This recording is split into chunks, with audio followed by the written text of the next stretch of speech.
Hey guys, and welcome back to another video. And today I want to cover something that's pretty close to me and interferes with my personal life quite a bit. And that topic is classical music, or more or less violin music. Now, as you guys know, I play the violin, but that isn't my priority because we all know I like to skate. And let's just get started without further ado. The first topic I want to cover today are the different eras of music. The first one we have is the medieval, which is the longest one, and the first one too. Medieval music consists of songs, instrumental pieces, and liturgical music from about 580 to the 1400s. Medieval music was an era of Western music, including liturgical music, also known as sacred, using for the church, and secular music, non-religious music. Medieval music includes solely vocal music, such as Georgian chant, and choral music, music for a group of singers. Solely instrumental music, and music that uses both voice and instrument.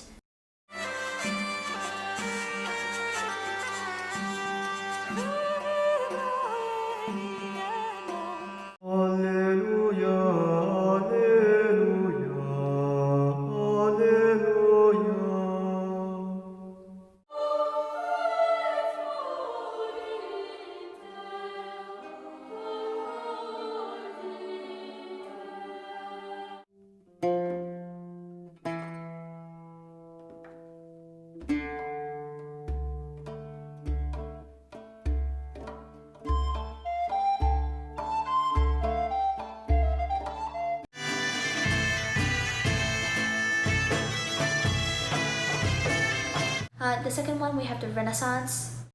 The Renaissance music period covers the time from c. 1400s through 1600s. The word Renaissance is a French term meaning rebirth.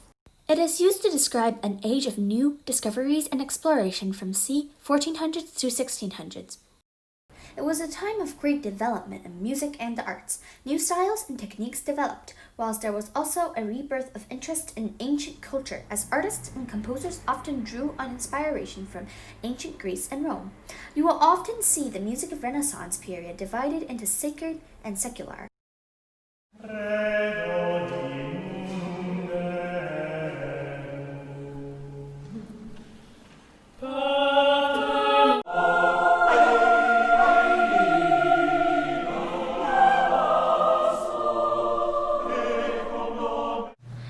Then we have the Baroque, which is personally my favorite musical era.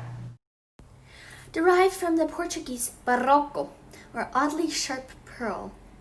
The term Baroque or Baroque has been widely used since the 19th century to describe the period in Western European art music from about 1600 to 1750, comparing some of music history's greatest masterpieces to a misshapen pearl might seem strange to us today, but to the 19th century critics who applied the term, the music of Bach and Handel's era sounded overly ornamented and exaggerated, having long since shed its derogatory connotations. Baroque or Baroque is now simply a convenient catch, all for one of the richest and most diverse periods in music history. If I were to talk about the Baroque era, the person that comes to my mind first would definitely be Bach. Bach is one of the most known composers, let's just say worldwide, probably, yeah. And he has written a lot of good pieces. Now, you see here that I have a Suzuki book, 1 through 8, with me right here. 1 through 9, actually. Oh, 1 through 8. And one of my all-time favorite pieces from Bach is his Concerto for Two Violins, the double violin concerto. And why do I like that? It just sounds really good and, amazing.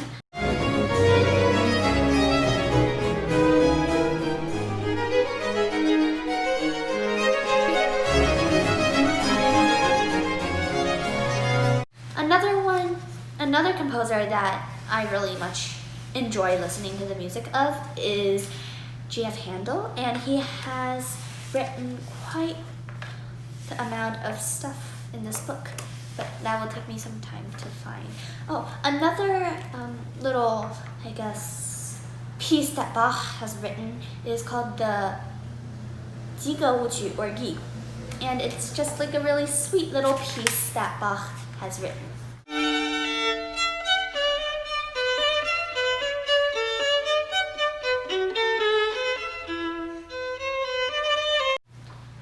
Now, G.F. Handel actually wrote a bunch of sonatas.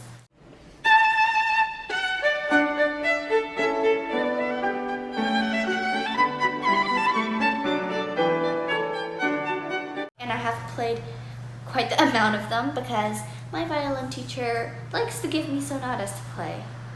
Now let's take a look at his greatest pieces.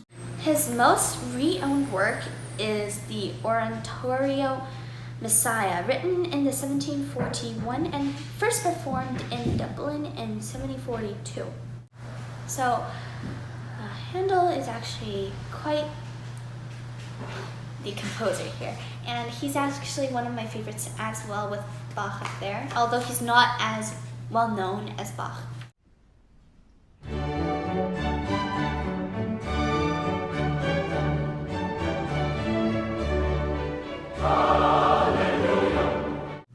Then we have the classical. Though the term classical music includes all Western art music from the medieval era to the 2000s, the classical era was the period of Western art music from the 1750s to the early 1820s.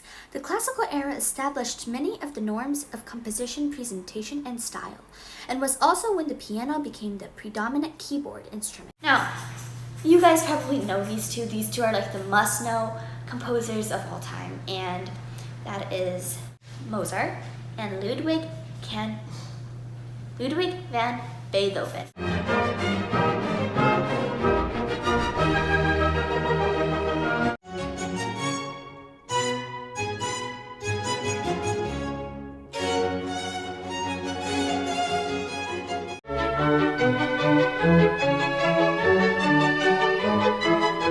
Early Romantic.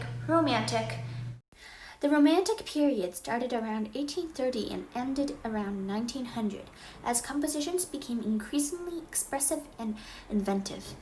Expansive symphonies, virtuosic piano music, dramatic operas, and passionate songs took inspiration from art and literature. The Romantic emphasis on individual self-expression grew out of the political ideas of individualism born during the Age of Enlightenment. Romantic composers prioritized the emotional or narrative content of the music above its form, which is why they broke so many of the classical composers' rules.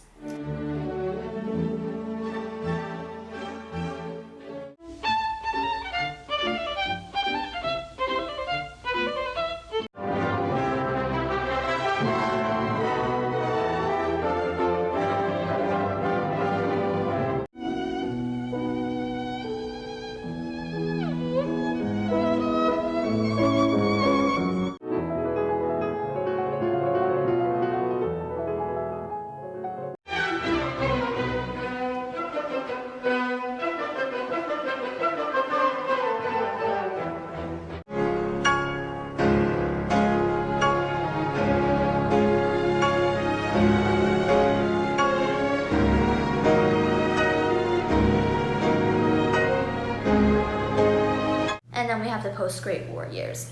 I want to talk about some of my favorite personal pieces, and that's why I have 3 books with me. This one, being the thickest, Violin Suzuki book, has the most amount of pieces. Now, my first official piece of music, like official big piece of music, is the 5th Concerto, the first movement by Sades.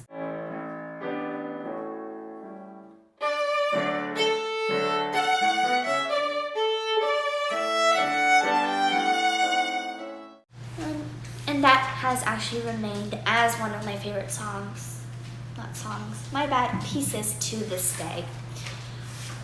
I also loved another song. Yes, as I stated before, I did really much enjoy, and this is one of my favorite pieces from Bach, the Concerto for Two Violins.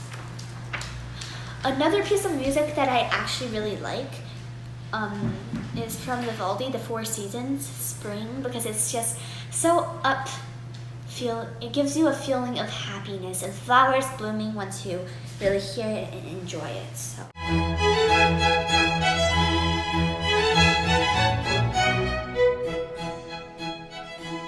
I also really like the minuets from Mozart, yet Mozart is a bit too sad for me. Another one piece that was dated quite recently, just last year, I played, was the Concerto in G minor by Vivaldi.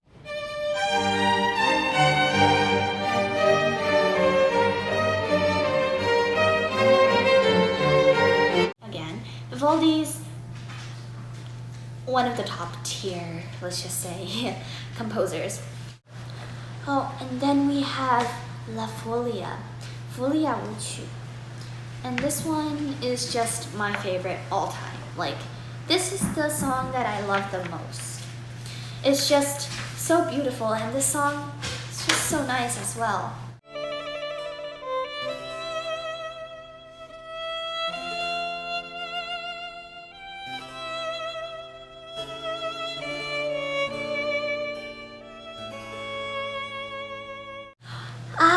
And then we have Handel, G.F. Handel.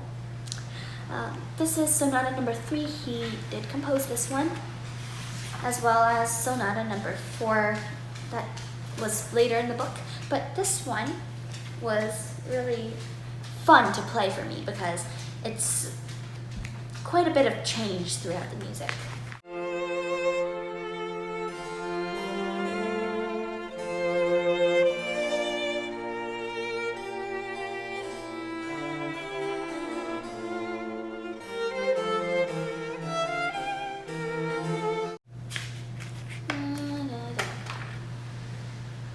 Sonata in G minor. This one I also did play, but in another book. It's a really long piece, I can tell you that. And that's basically pretty much it for this book. Another one of the composers that I would like to talk about is Charles Dankla, and he has a really nice collection of airvaries. Violin music and piano music are separate, as you guys can see. But yeah, he does have really, really pretty airvaries. Charles Dankla. The first airvary sounds really sweet as it gets faster and faster, and it's just really nice to play these airvaries, although some of them might be a little more challenging, such as the fifth airvary. We can see that there are double stops and a lot of harmonic notes, as well as pizzicato with largo, the bow.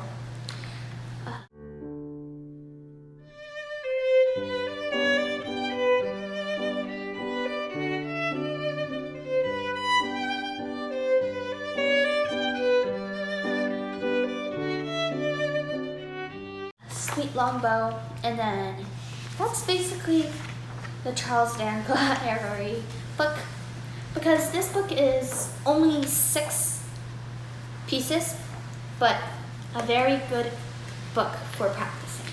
Now, as you guys all know, this is probably the most well-known collection of pieces for being hard, and that is Paganini 24 Caprices. Of course, some people might say Paganini Caprice number 1 was the hardest, but 1 and 24 really, I don't know which one's harder, 1 or 24.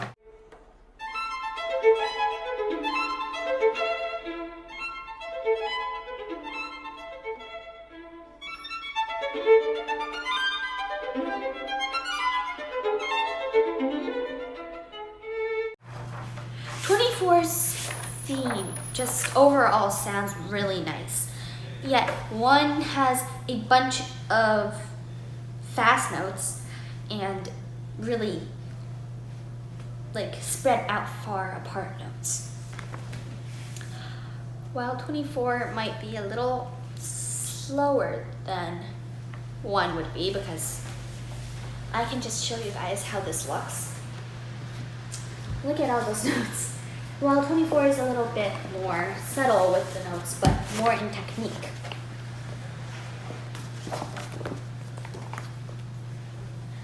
Paganini's 24 Caprices is definitely one of the greatest, most hardest pieces in classical music history.